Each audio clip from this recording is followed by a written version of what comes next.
Kumusta mga kanoise? So, for today's video, magre-react tayo sa isang viral ngayon dito sa bansa natin, sa bansang Pilipinas. So, about nga ito sa isang, I think, badyaw sila or homeless sila na nasa kalsada sila natutulog. Tapos yun nga, parang may nag-post na some kind concerned citizen dahil yun nga, nanglilimos sa umaga tapos nag-i-scatter sa gabi.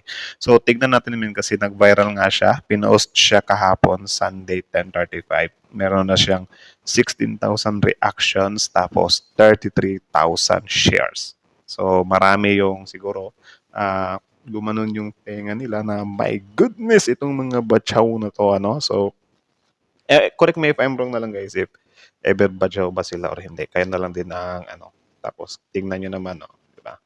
So, ito yung some kind concern ni Loreline Ubod. So, yun, Loreline Ubod, courtesy nga pala sa kanya, credit sa kanya tong picture na to. Tapos sa kanya din tong some kind long post message. Yeah. So, yun, bago natin simulan, Pilipinas, like, comment, share, subscribe. Tapos yun nga, courtesy din kay Loreline Ubod. Ano? So, di na natin to patatagalin pa. Simulan na natin. Daming satsat, no? So, yun, basahin lang natin.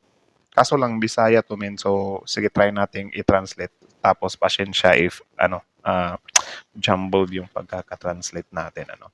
So sabi niya dito, so this is a reminder nga dili tanan manglilimos naglisod. So parang ano daw pala to, na mental block na tuloy ako. Paalala to na hindi lahat ng nanglilimos ay naghihirap. So ito yung hanap buhay nila at dawat lang og limpyo. So parang ano pala siya. Mahirap pala mag-translate ng rekta. So parang ano lang ba ano ba yung dawat lang og limpyo. Parang ano lang parang sitting pretty lang or hayahay ang buhay, something like that. Mga taong naihumok o kasing-kasing. So I think yung tinutumbok ni Madam dito is parang ano siya.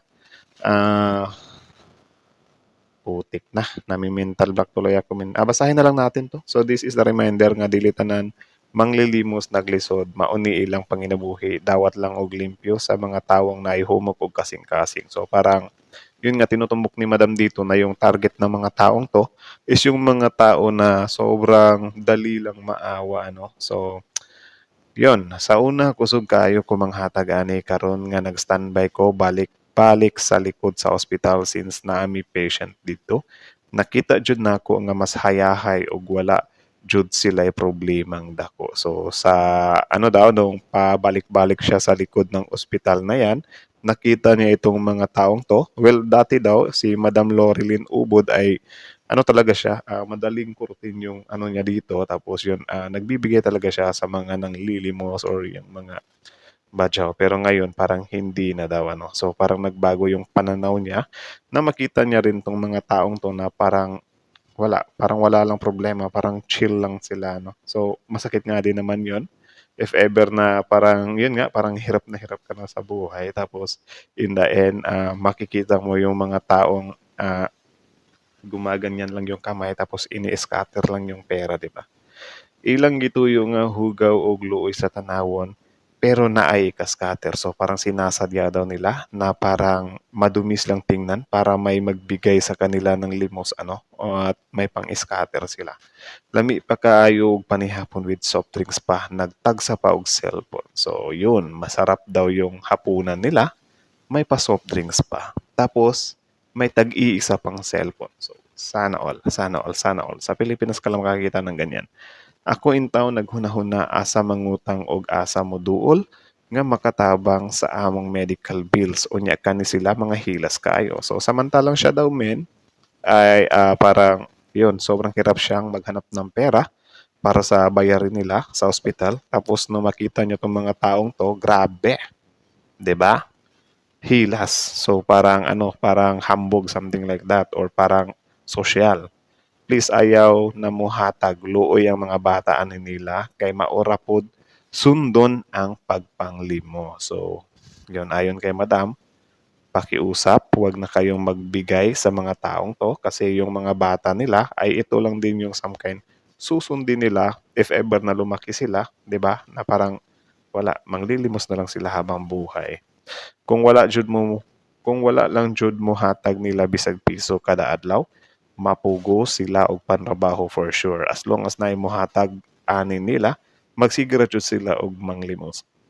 So ayon din kay Madam dito men na kung wala lang sanang magbibigay ng piso sa kanila kada araw or ng limos, of course parang mapipilitang magtrabaho tong mga hunghing na to ano. Tapos yun, ano kasi dahil binibigyan natin so parang nasasanay lang daw sila na manglimos na lang habang buhay, which is may point din itong sinabi ni Madam dito. Just saying, mahimo unta ning eye-opener ninyo. So parang yun, eye-opener na sana to sa atin ano na yung mga pinanglilimos natin ay pinang-i-scatter lang nila. Dili ingon nga wala mo hatag, dili ingon nga wala mo mohatag, dili na maayong tao. Kung mohatag mo, nagduot ra mo nila nga mas mahimong tapulan. May opinion lang po, thanks.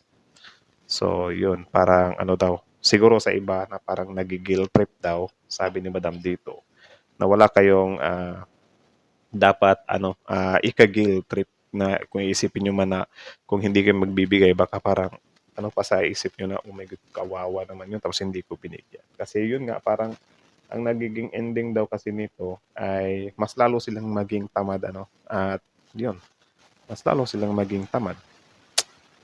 Ayos nako. Actually, itong mga ganito, I don't know. I don't know if ano naman siya men, if tawag dyan, lahat ng badyaw is nag-i-scatter. Actually, may nakita din akong picture dito na iba din tong nag-post dito men. Ano din siya, tawag dyan, iba din yung nag-post nito. Tapos, nag-cash in siya. Nag-cash in siya, June. Nag-cash in siya dun sa 7-Eleven. So, sana all, di ba? Sana all nagka-cash in sa 7. Hanapin lang natin. Ito yun, oh. Ito. Di ba? Nag-cash in sa 7-Eleven. Kita nyo ba? Ang liwanag. Wait lang. Hinaan natin yung brightness. Hinaan natin yung brightness. Yun. Nakalagay dyan, Bad Chow nagpa-cash in sa 7-Eleven. So, ang picture na to ay mula kay Sarah News Live. Ano? So, yeah, courtesy and credits to him, her. So, kita nyo naman yun, men, na yung mga usaping batyaw nga dyan sa, sa kalsada natin. Yeah, of course, I know for sure marami sa atin na ang niyan, na, yun nga, parang inaabuso ng mga badyaw na to yung natin, yung pagiging mapagbigay nating lahat. Pero yun nga, hindi ko naman din sinasabi na wag na talaga kayong kasi, hindi, may kanya-kanya kasi tayong dyan men eh. May kanya-kanya tayong pananaw dyan. Di ba? Pero yun nga, mas maganda nga sana. Mas maganda nga sana na patikimin ng tong mga taong to ba? Patikimin na yung tipong kahit isang buwan lang or isang buong taon na wala talagang magbibigay. Tapos tingnan natin kung ano talaga yung gagawin ng mga taong yan. 'Di ba? Which is I know din naman na malabo siya na parang sa loob ng isang buwan wala talagang magbibigay or never, 'di ba?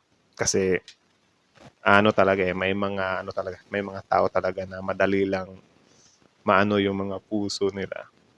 'Di ba? Pero yun nga, dati pa naman yan eh. Dati pa naman nating inaano yan na parang wag muna natin silang bigyan, turuan natin sila na magsikap, magtrabaho. Pero yun nga, nakakakita tayo. Kasi din naman kasi yung yung mga yun, yung sabi ni Madam dito na yung mga strategy nila, parang sinasadya daw nila na marurungi silang tingnan. Tapos yun nga yung iba nagdadala talaga ng bata. Siyempre ikaw, random ka na tao, makakita ka ng isang ina na may daladalang bata, maawa ka talaga. Pero yun nga, ang hindi lang kasi natin talaga alam, if genuine ba talaga sila na, hindi din eh, kasi alam naman na natin, na parang baka ginagamit lang yung bata, di ba? Na, ay, mag-anak tayo para may limos tayo kasi kung wala tayong baby, mas mahihirapan tayong makalimos, something like that. Baka yun yung nagiging mindset nila ba? Which is ang pangit nga naman. Ang pangit nga namang tingnan, di ba, na idadamay mo pa yung bata. Pero yun na nga, batya din naman kasi talaga sila. Ewan ko kung paano sila mag-isip. Actually, din yan, men.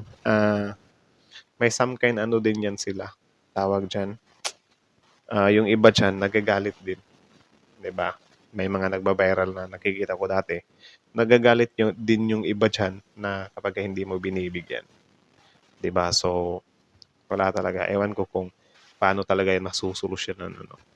'Di ba may something ginawa naman na dati yung gobyerno diyan na parang binibigyan naman sila ng pabahay. Tapos yun nga daw, yung iba is parang binibenta or yung iba nga parang pinapauwi nga sila sa kanilang mga probinsya or sa mga lugar nila 'di ba? Kasi hindi naman talaga sila taga dito talaga, 'di ba? So parang pinapauwi sila tapos yun bumabalik at bumabalik pa rin.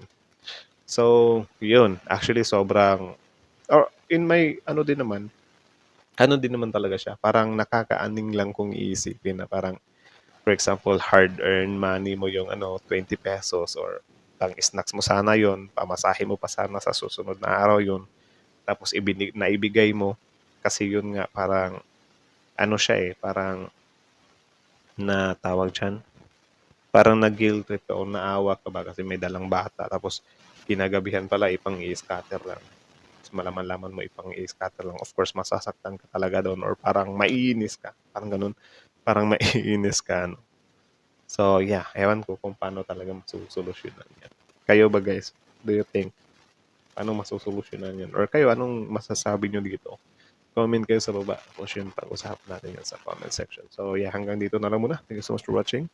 Filipino is out. So, shout out sa mga badyaw dyan. Huwag kayong magalit sa akin na kung gusto nyo kumita ng pera, i-click nyo yung comment section. May nilagay akong link dyan. Mag-register kayo. Di ba? Laruin nyo yung ano, joke lang. Hindi ako nagpapagod ng social. Bahala kayo dyan. So, that's it. Thank you so much for watching.